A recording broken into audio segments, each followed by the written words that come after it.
Vamos a permitir que abusen de Ecuador, una de las hijas predilectas del libertador Simón Bolívar.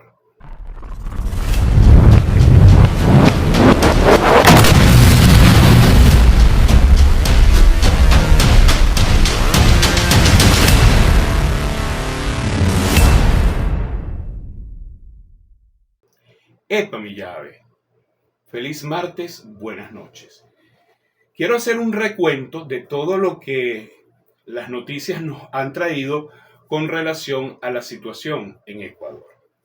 La primera son unas palabras de la candidata Luisa González, la candidata de la Revolución Ciudadana, que es la candidata del correísmo, es la candidata de la oposición. Estas declaraciones las dio el mismo domingo en la noche, día de las elecciones de la segunda vuelta electoral en ese país vecino, hermano.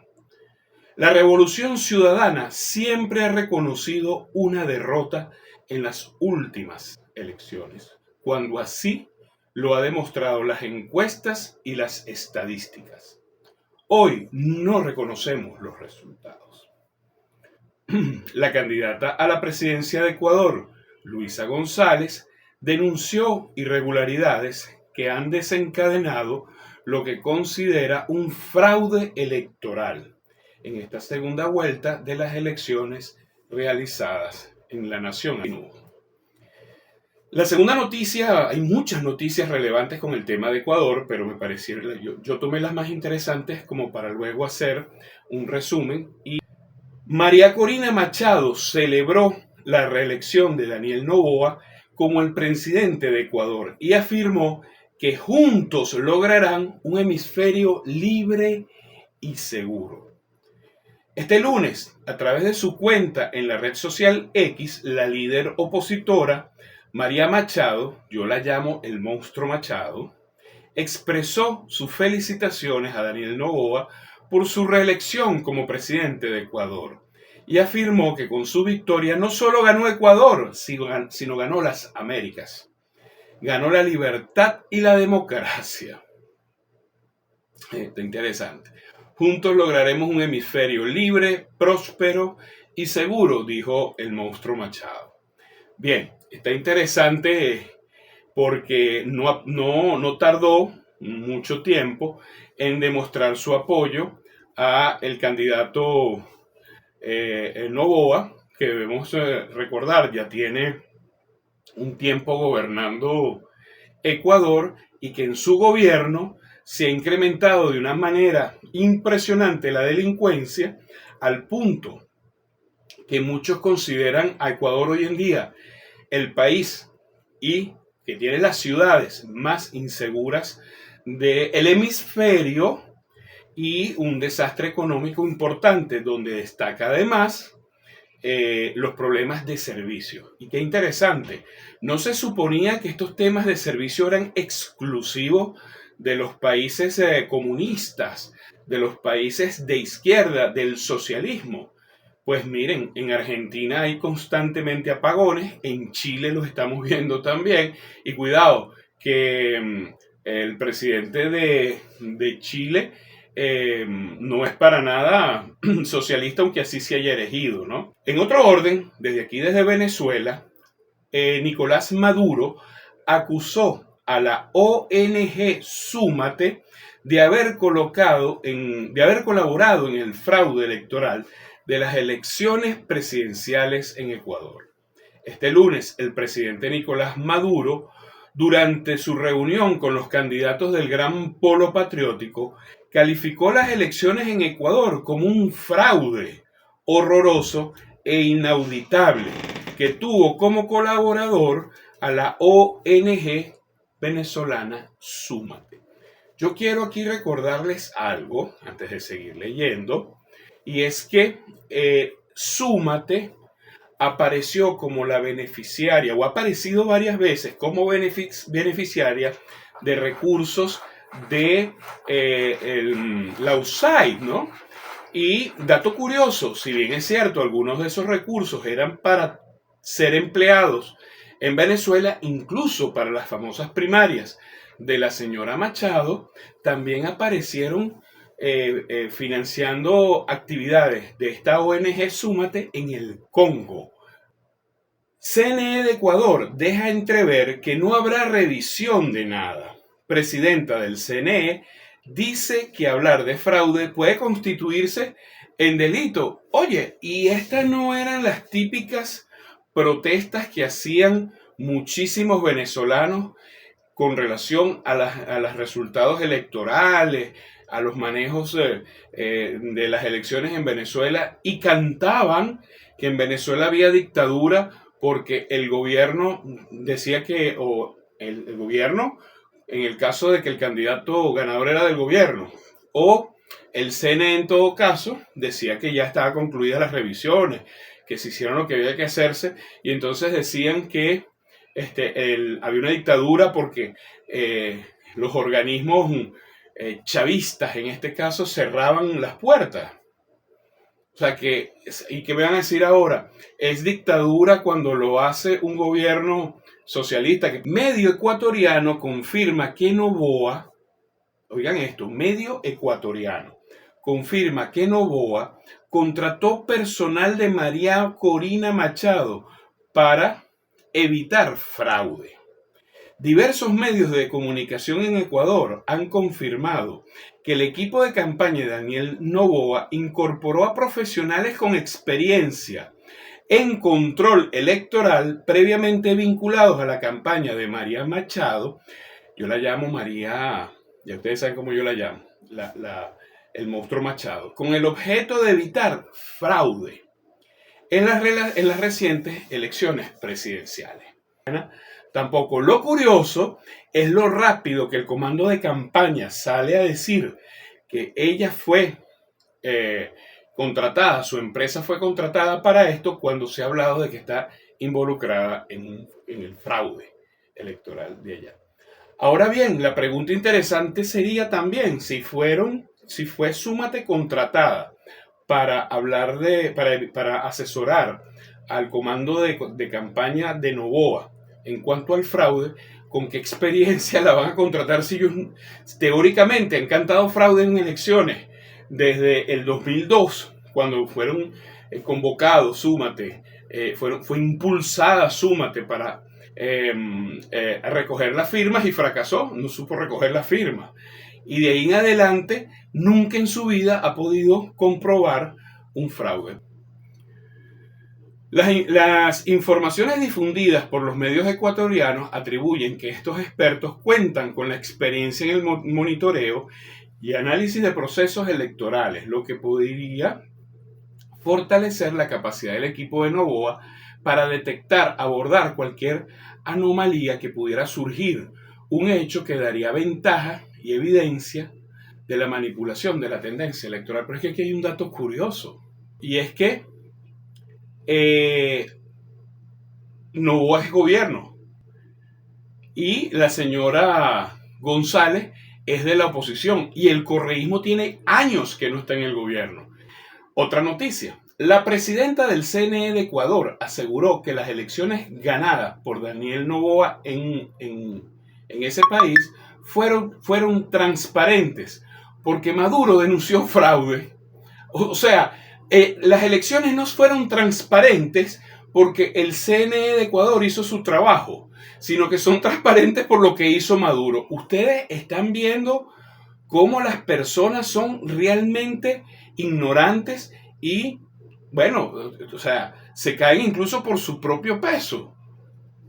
Este martes, Diana Atamaint, presidenta del Consejo Nacional Electoral de Ecuador, respondió a las acusaciones de fraude horroroso hechas por el presidente Nicolás Maduro tras las elecciones del 13 de abril, en las que Daniel Noboa fue reelecto con 55.64% de los votos. Si el señor Maduro dice que hubo fraude, eso quiere decir que en Ecuador estamos haciendo bien las cosas. O sea, imagínate tú, la majestad de un organismo, de un poder independiente como el CNE de Ecuador, el poder electoral depende de lo que diga el presidente de otro país. Están muy bien. Están claritos de cómo se defienden los poderes, ¿no? A confesión de parte, relevo de pruebas. Lo grave hubiera sido que nos felicitara, dijo Altamain, durante una entrevista. Por cierto, que ya esto también muestra su vocación y su inclinación política dentro de Ecuador hacia donde está. La funcionaria destacó la transparencia del proceso electoral, respondiendo a las críticas de la candidata opositora Luisa González del Movimiento Revolución Ciudadana, quien cuestionó los resultados sin aportar pruebas ni solicitar formalmente un recuento de votos. Ahora bien, fíjense lo siguiente, y se pone el juego interesante. El presidente colombiano Petro aseguró tener informes que podrían revelar irregularidades tras el triunfo de Daniel Noboa en las presidenciales de Ecuador. Este martes, hoy, el presidente de Colombia, Gustavo Petro, aseguró a través de su red social X tener informes que podrían revelar irregularidades tras el triunfo de Noboa como presidente de Ecuador. Se enviaron veedores de Colombia a las elecciones de Ecuador y los informes que recibo son preocupantes.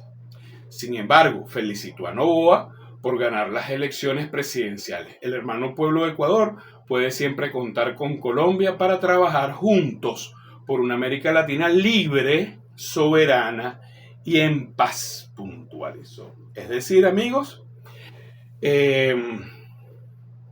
hay sospechas en Colombia de los resultados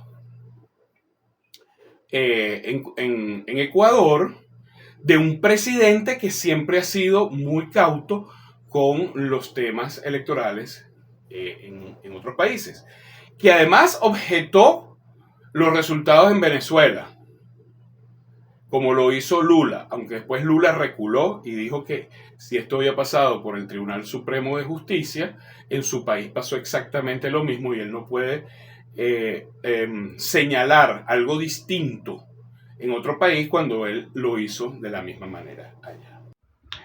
En noticias más recientes, de acuerdo a la prensa colombiana, El Espectador en particular, Petro pide revelar las actas de votación de las elecciones en Ecuador y dice, solo así tendré seguridad. 2 días después de transcurridas las elecciones presidenciales en Ecuador, el mandatario colombiano Gustavo Petro finalmente se pronunció sobre los resultados y fue muy lapidario, absteniéndose de reconocer a Daniel Noboa hasta tanto no sean publicadas las actas de votación. Señor Noboa, señora Machado, señor Trump, señor Bukele, señor Milei, todos los que son de la extrema derecha. Lo que es bueno para el pavo es bueno para la pava. En Venezuela, los 8 candidatos de oposición más el candidato oficialismo mostraron las actas, así como las mostró el Consejo Nacional Electoral en el Tribunal Supremo de Justicia y en la sala electoral. Leamos otra noticia. Claudia Sheinbaum, la presidenta de México, no reconoce el triunfo de Noboa en Ecuador y afirmó que prefiere esperar un recuento de votos. Así que creo que el tema en Ecuador, la mesa está servida de forma muy interesante. Quiero que vean, me permitan que vean ustedes el video que yo voy a colgar allá de una ecuatoriana, cómo ella hace una revisión matemática de los resultados y la comparativa entre las primarias, la primera vuelta y la segunda vuelta, y sobre todo los datos curiosos que tú dices. Un candidato, Noboa, la diferencia entre la primera y la segunda, la diferencia entre ambos candidatos en la primera vuelta fueron alrededor de 17,000 votos, es decir, había un empate técnico. 17,000 votos tenía por delante Noboa con relación a la señora González. En la segunda vuelta, esta que se realizó el domingo, la señora González tiene menos votos que lo que sacó ella en la primera vuelta. Eso nunca ha pasado. Eso nunca ha pasado, salvo algún caso donde el candidato se exponga un fraude o una verdad escondida que tenga el candidato que lo lleve a que pierda seguidores. Ese no fue el caso de Luisa González, todo lo contrario. Todas las encuestas mostraban que ella iba subiendo, pero sorpresivamente, en esta segunda vuelta los resultados dicen que ella sacó menos votos que hace mes y medio atrás en la primera vuelta. Y todavía hablan de que no hay fraude, pero no se queda ahí solamente. Les hablé de las diferencias, pero resulta que el resto de los candidatos que fueron a la primera vuelta sumaban alrededor de 1.200.000 votos. Nada despreciable. Bueno, de acuerdo a lo que les estoy diciendo, no solamente esta señora retrocedió, es decir, perdió seguidores, sino que ni un solo de ese 1.200.000 votos votó por ella. Es decir, ella no logró de esa primera vuelta y que solamente quedaran dos candidatos como suceden en las elecciones de dos vueltas, que un grupo ni siquiera aceptara votar por ella. Ahora, eso estadísticamente es imposible por una sencilla razón. Te repito nuevamente, ellas en la primera vuelta estaban técnicamente empatados. Es decir, estadísticamente hablando, esto tenía que repartirse en proporciones iguales. Y lo que te iba a mover la aguja eran los indecisos y las variantes que pudieran haber. Y tú me vas a decir que las variantes fueron que ella iba a perder cuando ella se tiró tremenda campaña. Y todavía tú me dices que la diferencia hubiera sido de 50.000 votos. Eso es posible. Pero eso hubiera representado que la señora González cogió un número importante del 1.200.000 votos, mantuvo sus votos, pero que la mayoría o un poco más de ese 1.200.000 votos se fueron para el lado de Noboa. Eso era posible. Entonces, vean el video que les voy a poner en el contenido, que yo se los voy a subir aquí en YouTube más tarde, para que ustedes vean que esos números no dan. ¿Qué ha pasado en Ecuador? Vamos a revisar algunas claves. Revolución Ciudadana no reconoce los resultados, así lo ha señalado su candidata Luisa González. Ecuador está viviendo una dictadura y estamos enfrentando el peor y más grotesco fraude electoral de la historia de la República del Ecuador. En redes llovieron estudios y análisis comparativos de la primera y segunda vuelta y a nadie le salían las cuentas. ¿Pero por qué? ¿Cómo es que Luisa mantuvo casi el mismo voto que en la primera vuelta? Se había logrado lo impensable, alianza entre casi todos los sectores que le hacían frente al candidato presidente Daniel Noboa. Miren estos datos. En Pichincha, Revolución Ciudadana pasó de 700.478 a 699.266 votos. En Guayas, lo mismo, de 1.206.000 a 1.159.000. En Azuay, de 173.000 a 171.000. Y en El Oro, ha pasado de 206.000 a 204.000. Es decir, Noboa tuvo más de 1.2 millones de votos por encima de Luisa González. Y estas son las zonas más pobladas del Ecuador. Cualquier experto sabe que esto es imposible, a no ser que hubiese existido un cataclismo. Así lo decía el propio Rafael Correa. ¿Será que por eso prohibieron tomar fotos a las actas? ¿Será que por eso impuso Noboa un nuevo estado de excepción en 8 provincias? A Revolución Ciudadana esto no les sorprende. ¿Saben por qué? Porque lo habían denunciado desde un principio. Irregularidad tras irregularidad. Ahora esperemos qué dicen los defensores del voto, que hasta ahora solo mutis. Con respecto a las elecciones presidenciales en el Ecuador hay mucho que decir, pero yo estaba esperando escuchar a los presidentes Lula, Boric, Petro, Pedro Sánchez de España, reclamando que se presenten las actas. Pero no, ¿saben qué? No han pedido. ¿Y por qué tendrían que haber pedido esas actas? Que se presenten las actas, que se abran todas las urnas. Porque los resultados en el Ecuador son más que dudosos. ¿Y por qué? Voy a explicarlo, no me voy a referir al contexto en general, que es un poco más complejo, pero me voy a referir a datos específicos que creo que nos pueden abrir los ojos. Para quienes ya se estén adelantando y digan, ay, es que esta señora es correísta y claro, y por eso sale a decir esto y no sé qué y no sé cuánto, pues que sepan, si no lo saben, que yo no soy correísta.